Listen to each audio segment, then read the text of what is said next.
오늘 말씀의 제목은 성공 뒤에 숨은 기도 위기를 보십시오. 성공 뒤에 숨은 기도 위기를 보십시오입니다.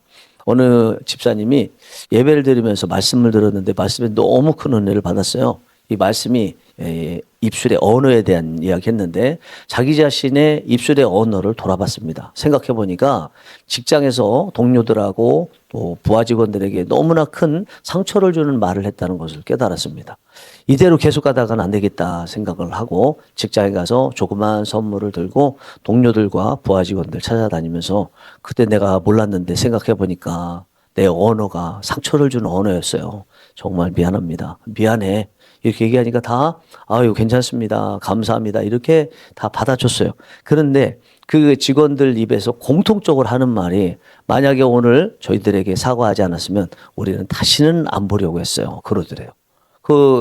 직원 집사님이 그것을 경험하고 나서 내가 동료들에게나 또 부하 직원들에게 말을 이렇게 잘못하는 것도 모르고 계속 똑같이 말을 했으면 하마터면 직장을 잃을 뻔했겠다 그렇게 말을 했다고 합니다.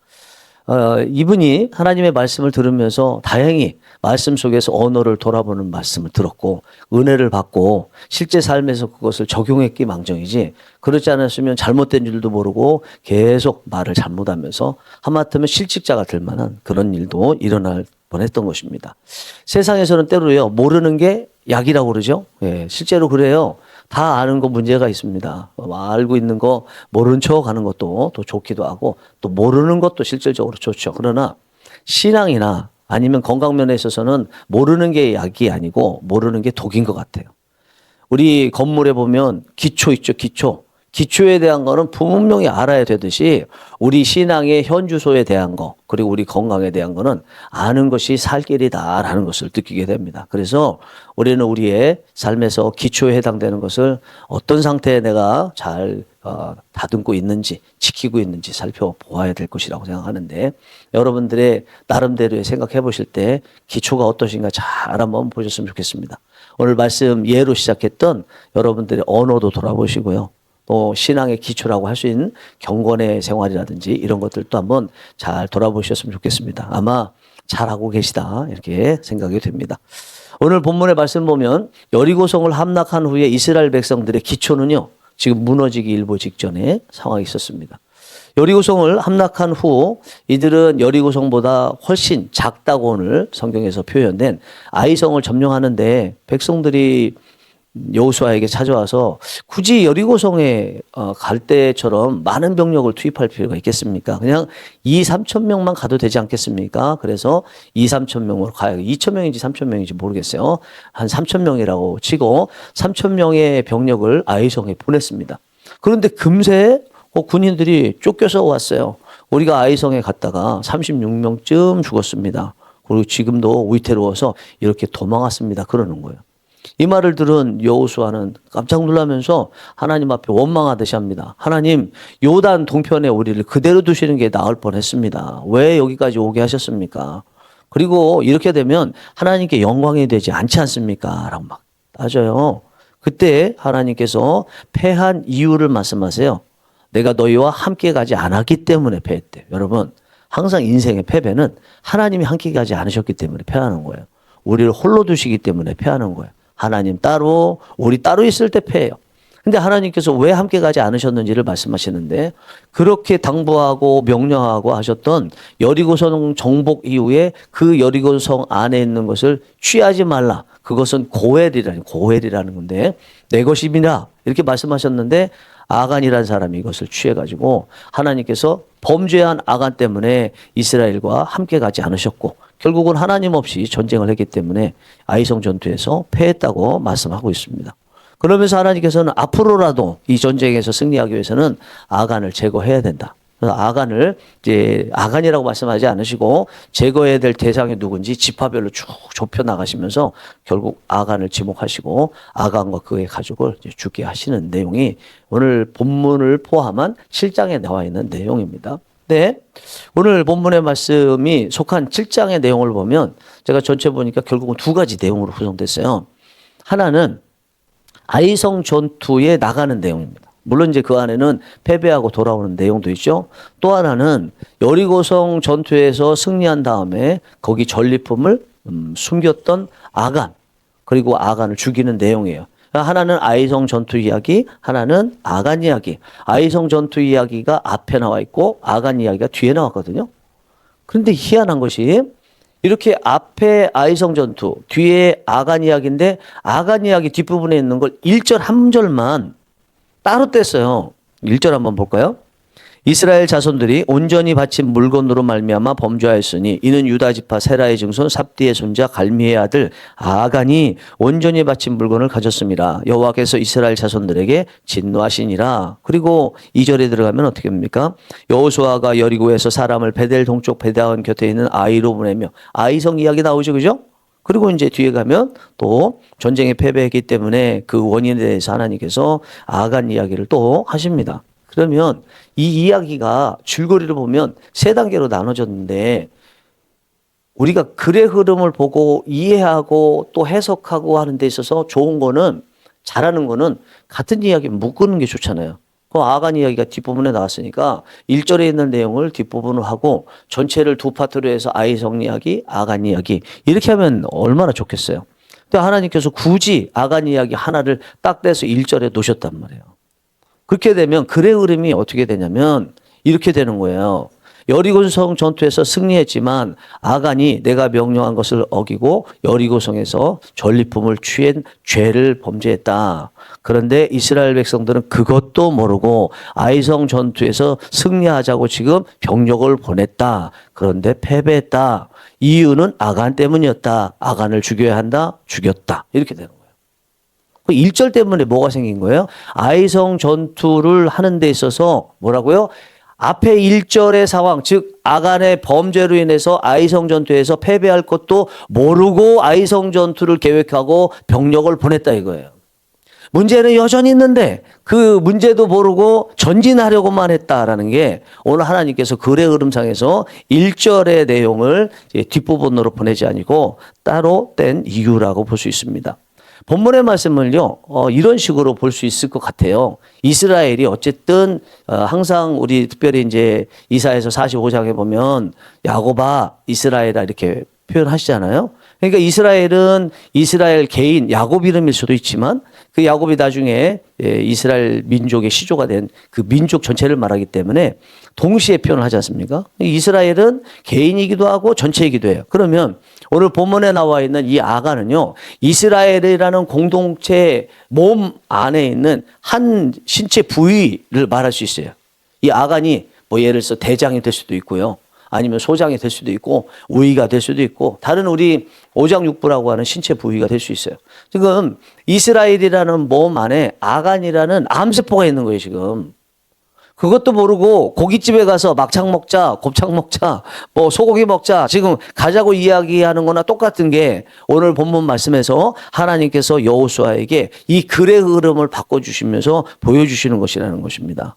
지금 건축하는데 기초가 부실해요. 조금만 더 올리면 하중 때문에 넘어지기 일부 직전인데 그 기초가 부실한 것도 모르고 계속 이쁘다고 괜찮은 줄 알고 뭐 2층 쌓고 3층 쌓고 1층만 있으면 그래도 부실해도 견딜 텐데 2층, 3층, 4층 계속 올리니까 결국은 와르르 무너지게 되는 거죠.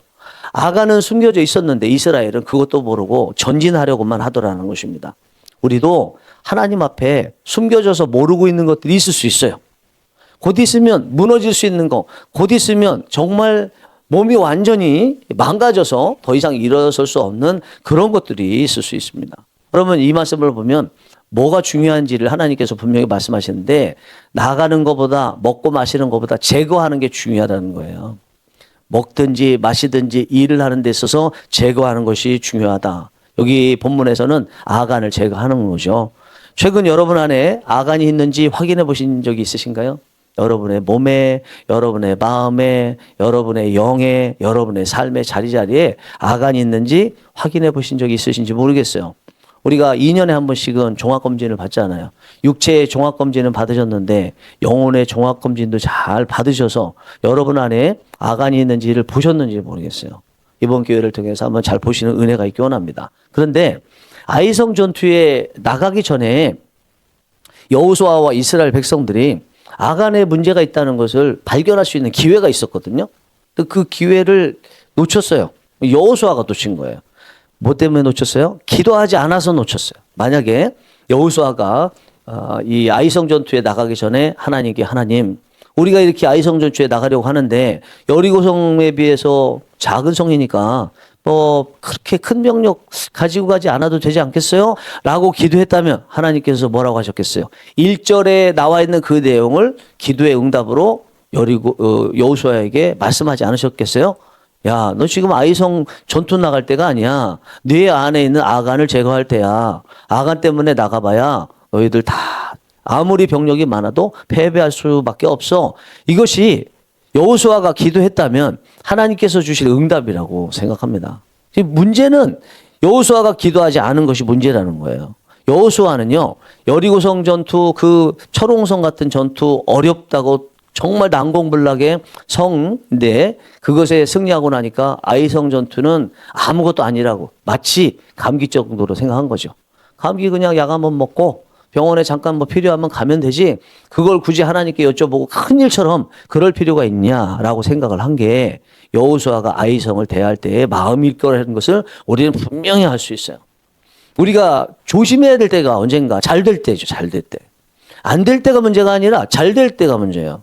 여러분 아말렉 전투에서 여호수아가 밑에서 싸우고 모세는 아론과 홀과 함께 시내산으로 호렙산으로 올라가서 지팡이 들고 기도했잖아요. 그런데 어느 순간에는 여호수아가 지고 그다음에 어느 순간에는 이기고 그러잖아요. 여호수아가 지고 이기고 하는데 그것이 영적인 것에 달렸다는 것을 여호수아가 알게 됐겠죠? 언제 알게 됐을까요? 이기고 있을 때 알게 됐을까요? 지고 있을 때 알게 됐을까요? 언제 알게 됐을까요? 이기고 있을 때는 모르죠. 이기고 있을 때는 뭐 당연한 것처럼 자기들이 잘한 줄 아는데 지네? 왜 지지? 근데 조금 있다 또 지네? 모세가 평상시에 하나님의 기적의 도구인 지팡이를 들고 지금 호렙산에서 기도하고 있는데 기도하는데 뭔가 문제가 있나? 그렇지. 팔이 아파서 혹시 내렸나? 이런 생각을 하면서 실패하니까 하나님의 역사라는 걸 알게 되잖아요. 우리가 잘 될 때 실패하는 거예요. 문제가 있을 때 그때 그 문제는 잘 될 때 나온다. 그래서 그때 조심해야 되는데 잘 될 때 제일 먼저 조심해야 될 게 뭐냐면 기도예요. 기도. 내가 기도하지 않는 것은 아닌가. 잘 될 때 대부분 뭐부터 안 하냐? 기도부터 안 하기 시작합니다. 기도하지 않으면 다 문제가 돼요. 기도하지 않는 능력은요. 그것은 우리를 넘어지게 만듭니다. 능력이 문제가 아니라 기도하지 않는 것이 문제라는 것입니다. 우리는 자칫 기도를 무슨 일을 하는 데 있어서 준비 단계에 해야 될 일이라고 생각할 수 있습니다. 우리가 그 기도 많이 하잖아요. 우리가 어떤 행사를 앞두면 꼭 준비하는 그 부서 팀들을 나누는데 그 중에 하나가 이제 영적인 팀 나눠서 중보기도 특공대 만들어서 기도 준비하고 이렇게 하지 않습니까? 그 준비를 위해서만 기도가 있다고 생각하는데 그렇지 않다는 거죠. 기도는요, 준비 단계에서도 진행하는 데서도 마무리에서도 다 필요한 거예요. 기도는 그 행사 전체 자체를 말하는 것입니다. 일부만 필요한 것이 아니다. 그런 마음을 가지고 있어야 뭐 어떤 거 쉬운 것은 기도하지 않고 어떤 것은 너무 어려워서 기도하지 않고 그렇지 않고 항상 기도할 수 있어요. 기도는 항상 해야 된다. 기도하지 않아도 될 순간은 하나도 없다는 것을 분명히 알아야 된다. 그럴 때 우리는 확실하고 안전한 길을 갈 수가 있습니다. 우리 기독교는 기도의 종교라고 말할 정도로 기도를 사실 많이 하죠. 여러분들께서도 그러시리라고 생각합니다. 기도 많이 하다 보면요, 우리가 그런 생각이 들어요. 우리가 오늘 본문에 나와 있는 여호수아보다 괜찮네. 우리가 좀 낫네. 이렇게 느낄 수 있죠. 맞아요. 그렇게 돼야 됩니다. 그러나 그것이 지나쳐서 교만해서 나중에 또 여호수아보다 못할 단계도 있을 수 있어요. 그 교만하게 되면 잘 되게 되면 기도를 또 안 할 수 있거든요. 그래서 언제나 여호수아보다 나은 모습으로 살아가야 되지만 마음가짐은 언제나 겸손한 자세로 내가 배고프다. 내가 하나님의 도움이 꼭 필요한 목마름 가운데 있다. 기도하지 않으면 안 된다. 그런 마음도 가져야 되고 사실은 그런 마음을 갖는 것보다 더 중요한 것은 그냥 기도하는 거예요.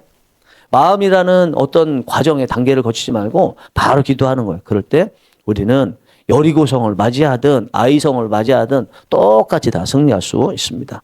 사랑하는 우리 기도의 용사요. 또 기초가 튼튼한 우리 성령이 일하시는 교회 귀한 분들 지금처럼 계속 기초를 튼튼히 하시는 은혜가 있기를 원합니다. 무엇보다도 그 기초 중에 기도의 기초를 잘 쌓으시기 바랍니다. 어제 세미나를 갔다 왔어요. 이제 일종의 구역과 관련된 건데 3명으로 구역을 이루는 거예요. 지금 우리 교단인데 하나님식 기독교연합회 교단 다 아울러서 다 하는 세미나에 갔다 왔는데 참 좋았습니다. 그분이 이제 마지막에 하시는 얘기는 교회가 뭘 해야 될 것이냐라고 말씀을 하시는데 교회가 자기들이 할 수 있는 맛집을 만들면 되지 않을까라고 생각합니다라고 말씀하시더라고요. 우리가 성경에 나와 있는 것들을 해야 되지만 다 할 수 없잖아요. 마태, 마가, 누가, 요한 그렇게 예수님의 행적을 기록한 복음서가 내용이 다 다른 것은 마태가 지금 섬기고 있는 교회 공동체에 맞춰서 한 거고 마가, 누가, 요한 그렇지 않아요. 그와 같이 모든 교회들이 동일한 사역을 할 수는 없습니다. 예수님의 안면과 같은 사역을 하고 좌측면을 중점적으로 하는 사역하고 우측면하고 뒷모습을 보여주는 듯한 사역을 해야 되잖아요. 그러면 어떤 사역을 할 것이냐를 그 목사님 말씀하시는 것은 여러분들의 교회가 맛집처럼 잘 할 수 있는 것을 하면 됩니다라고 말씀하셨습니다. 저는 생각해 보니까 우리 구호와 사명선언문과 실천사항 안에 정말 우리가 잘하고 있는 것, 잘할 수 있는 것, 잘하기를 원하는 하나님께서 주신 감동을 주신 것을 넣었다는 것을 분명히 봤어요. 그 중에 하나가 뭐예요? 계속 강조하는 게 새벽 기도에, 수요 기도에 부흥을 주시옵소서. 이거잖아요. 기도. 그렇죠? 이거 하나 잘하면 되는 거 아니에요? 특히 우리는 잘 고른 것이 기도 잘 되지 않으면 다른 거 잘 안 되거든요. 그렇기 때문에 여러분들께서 우리는 특화돼서 잘하고 계신데 앞으로도 이 기도에 대해서 잘 하셔서 언제나 어떤 성을 만나도 동일하게 여리고성처럼 쉽게 다 정복할 수 있는 대신에 그렇게 되기 위해서 기도의 기초가 튼튼히 쌓여지는 은혜가 있기를 간절히 바랍니다. 기도하시겠습니다.